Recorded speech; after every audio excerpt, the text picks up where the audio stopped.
Je n'aurais jamais imaginé que je serais celle qui ouvrirait les yeux sur la plus grande injustice du système judiciaire. Personne n'aurait pu me préparer à ce que j'ai vu. Et honnêtement, même si on l'avait fait, je n'y aurais pas cru.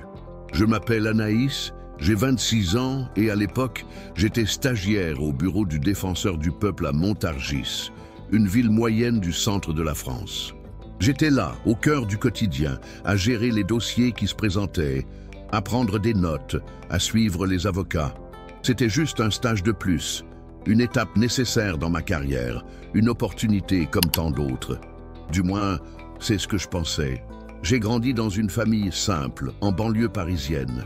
J'ai toujours su que le système judiciaire, comme tout autre, n'est pas parfait. Mais ce que j'ai vu là-bas, au bureau du défenseur des droits, m'a fait remettre en question l'essence même de la justice. Un jour, au début de mon parcours, j'ai remarqué quelque chose d'étrange dans les dossiers qui m'étaient présentés. Ils suivaient une tendance. La plupart des détenus étaient noirs ou arabes, sans casier judiciaire, généralement pris en flagrant délit, mais avec un point commun. Aucun d'entre eux n'avait d'avocat au moment de son arrestation. Ce n'était pas que les avocats n'étaient pas disponibles. Il n'y avait simplement pas immédiatement accès, comme s'il y avait un blocage. C'était comme si, quelque part dans la machine, le système était manipulé, mais je ne savais pas encore comment, ni pourquoi. Au fil du temps, les soupçons ont commencé à s'accumuler. J'ai vu des gens se faire arrêter, mais je n'ai jamais vu un seul cas où une enquête sérieuse avait été menée avant qu'on ne jette quelqu'un derrière les barreaux. Cela me dérangeait, mais j'avais l'impression que personne autour de moi ne voyait ce que je voyais. Quand je posais des questions, j'obtenais toujours des réponses rassurantes. Ce ne sont que des coïncidences.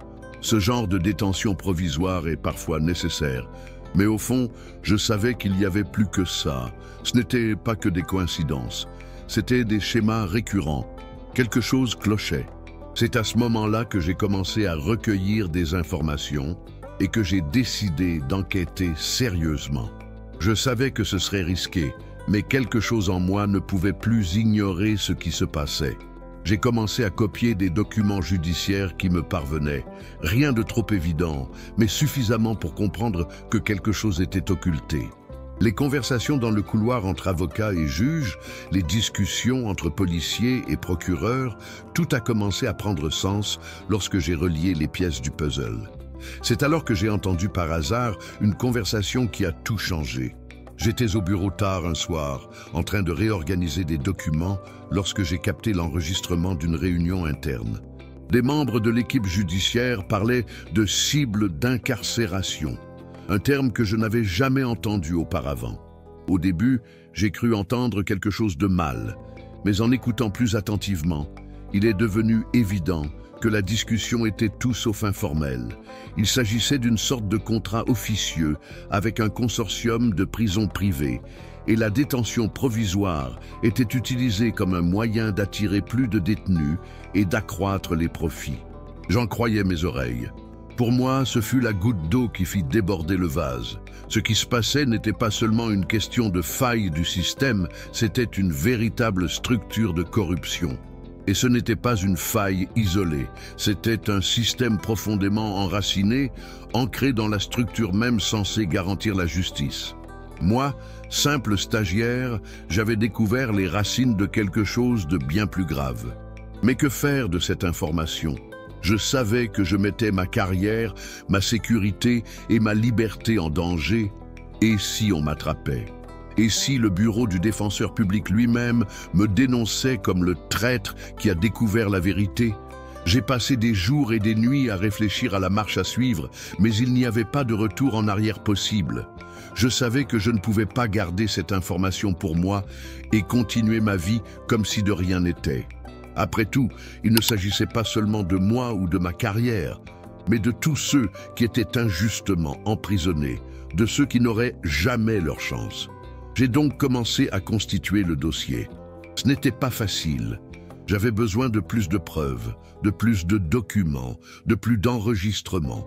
Chaque pas que je faisais m'enfonçait plus profondément dans ce monde obscur et m'éloignait de la vie que je connaissais. Les murs commençaient à se refermer sur moi. J'ai essayé de trouver des alliés au sein du bureau du défenseur public, mais j'ai vite compris que j'étais seul dans cette situation. Certains me regardaient avec suspicion, d'autres avec indifférence.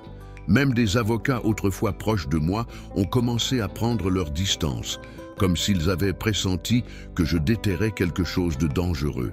Et, au fond de moi, je savais que j'étais dans une partie d'échecs dont les pièces étaient bien plus grandes que moi. Chaque coup que je ferais pourrait me coûter plus que ma carrière, ma liberté, voire ma vie. Je vivais pratiquement dans ce bureau. La pression était constante. Non seulement la pression de la solitude, mais aussi le sentiment d'être surveillé à chaque instant. Lorsque les rapports de détention provisoire ont commencé à arriver, mon cœur s'est emballé.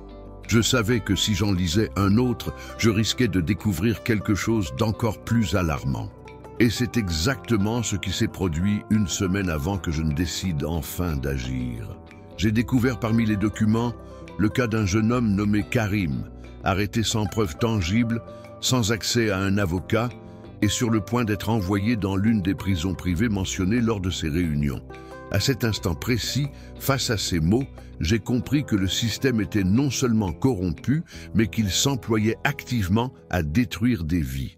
La vérité était devant moi, mais je n'avais pas encore trouvé le courage de la révéler. Alors, un matin silencieux, après avoir enregistré quelques conversations supplémentaires et rassemblé tout ce que je pouvais, j'ai pris une décision radicale. Je devais remettre le dossier. C'était maintenant ou jamais.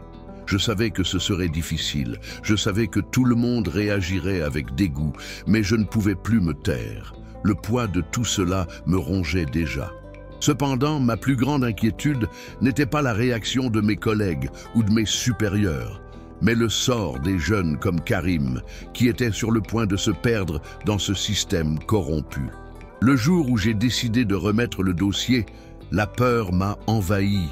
Mes mains tremblaient en rangeant les papiers dans le classeur. Chaque document me semblait plus lourd que le précédent. Je savais qu'en révélant la vérité, ma vie ne serait plus jamais la même. Et d'une certaine manière, j'ai réalisé que j'étais déjà complètement à la dérive, sans retour en arrière possible. Lorsque j'ai tout confié à un journaliste d'investigation, dont je savais qu'il avait un réseau de contacts fiables, j'ai ressenti un mélange de soulagement et de panique. Mais en même temps, j'ai compris que je ne pouvais plus revenir en arrière. J'étais dans la même situation que ces victimes qui n'ont jamais eu la chance d'être entendues. Je n'avais plus le choix. La réponse est arrivée plus vite que prévu. Je pensais que le processus de dénonciation serait plus lent et que les réactions seraient de plus modérées. Mais ce ne fut pas le cas. Le lendemain, le journal local publiait l'article. Ce n'était pas une dénonciation timide. C'était un appel à la justice. La corruption au sein du bureau du défenseur public, la manipulation des détentions préventives, le contrat avec les prisons privées, tout était révélé. Au début, personne n'y croyait. Certains ont même dit que je cherchais à nuire à la réputation de l'institution. Mais l'impact a été immédiat. Mes supérieurs ont tenté de m'intimider, ont convoqué des réunions secrètes et ont tenté de me discréditer par tous les moyens. Les menaces sont devenues plus fréquentes. Des appels anonymes au milieu de la nuit, des messages menaçants laissés dans ma boîte mail et même un choc accidentel dans le couloir de l'immeuble. J'avais peur, bien sûr, mais ce qui m'inquiétait le plus, c'était le sentiment d'être surveillé en permanence. J'avais l'impression que mon ombre pouvait me trahir. Et, malgré la peur, une force étrange m'a poussé à aller de l'avant. Je savais que je n'étais pas seul dans ce combat. Les réactions ont commencé à se multiplier et au fil du temps, d'autres voix se sont élevées à mes côtés, révélant ce qu'elles savaient, reliant les points que j'avais déjà commencé à relier. Lorsque la pression institutionnelle a finalement commencé à s'atténuer, une série d'enquêtes officielles ont été ouvertes. Ce n'était pas facile, et pendant des mois, l'affaire a fait la une des journaux. Mais j'ai vu quelque chose qui m'a redonné espoir. Des personnes au sein du système, celles qui s'étaient jusque-là tues, ont commencé à s'exprimer. Des avocats, des policiers et même des juges ont commencé à dénoncer les abus. Mais ce n'était pas tout. Lorsque la vérité a éclaté, L'impact a été tel que le contrat avec les prisons privées a été annulé et de nouvelles règles sur l'accès à la défense et les droits des détenus ont été mises en place. Ce fut la plus grande victoire de toutes, non pas pour moi, mais pour ceux qui étaient systématiquement opprimés. Bien sûr, la bataille n'est pas terminée, elle ne finit jamais. Le système est une machine immense, pleine d'engrenages, qu'il n'est pas toujours facile d'arrêter. Mais à ce moment-là, j'ai senti que mon combat en valait la peine. Le dossier, la pression, la peur, tout cela a mis au jour quelque chose que je n'aurais jamais imaginé possible. Un véritable changement. Mais au fil des jours, j'ai aussi commencé à comprendre que le changement ne vient pas seulement de l'extérieur, mais de l'intérieur de chacun de nous. Le système est peut-être corrompu, mais il ne se perpétue que parce que les gens acceptent le silence. Avec le temps, la situation s'est stabilisée. J'ai été transféré dans une autre unité du bureau du défenseur public, un poste plus sûr. Cependant, le sentiment que quelque chose me hantait encore ne m'a jamais quitté. Parfois, au milieu de la nuit, j'entends encore la sonnerie du téléphone, le bruit de mes pas résonner dans les couloirs vides. La vérité, c'est que, même si l'affaire s'est soldée par une victoire, je n'ai plus jamais été le même. Mais en même temps, je savais que j'avais accompli ma mission. Et peu importe où j'étais et ce qui m'arrivait, j'avais fait ce qu'il fallait. Je partage ceci ici parce que, je ne sais pas, peut-être que quelqu'un a besoin de l'entendre.